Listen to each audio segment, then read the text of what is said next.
एक विशाल चूहे ने मेरी पत्नी का रूप धारण कर लिया और मेरे घर में छिप गया।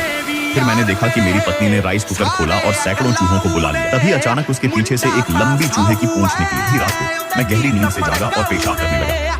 ठंडी हवा ने मुझे जगा दिया। मैंने अपनी आंखें बंद की और पाया कि मैं शौचालय में नहीं था बल्कि दीवार पर पेशाब कर दिया था। जब मुझे पता चला तो मुझे बहुत शर्म आई। मैंने जल्दी से अपनी पैंट उठाई और घर वापस चला गया।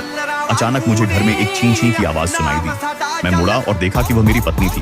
अंदर घना अंधेरा था। मेरी पत्नी ने बत्ती नहीं जलाई थी। तुम क्या कर रही हो? मैं उत्सुक था और दरवाजे की ओर देखा। मेरे सामने का दृश्य मुझे डरा गया। मेरी पत्नी ने राइस कुकर का लकड़ी का ढक्कन खोला और एक बड़ा काला चूहा कोने से अंदर रेंगता हुआ आया। वह डर से चीख उठा। फिर मैंने अपनी पत्नी की छोटी टांगों के बीच एक लंबी चूहे की पूंछ देखी। मेरी पत्नी ही चूहा निकली। मैं इतना डर गया कि कांपने लगा और अपना मुंह कसकर ढक लिया। मैं भाग जाना चाहता था, लेकिन जैसे ही मैंने एक कदम पीछे लिया, मुझे अपनी पत्नी की आवाज सुनाई दी। शेनशी मुड़ी। छोटी छोटी आंखों की एक जोड़ी चमकी और दरवाजे पर पंजा मारा। मेरी पत्नी ने चावल के कुकर में एक आवाज की। चूहे तुरंत चावल के कुकर से भाग गए। पलक झपकते ही वे सब पीछे हट गए। वे घर में गायब हो गए। मेरी पत्नी ने चावल का कुकर बंद किया और दरवाजे से बाहर चली गई। उसने मुझे इधर उधर देखा, लेकिन वह पश्चिम वाले कमरे में चली गई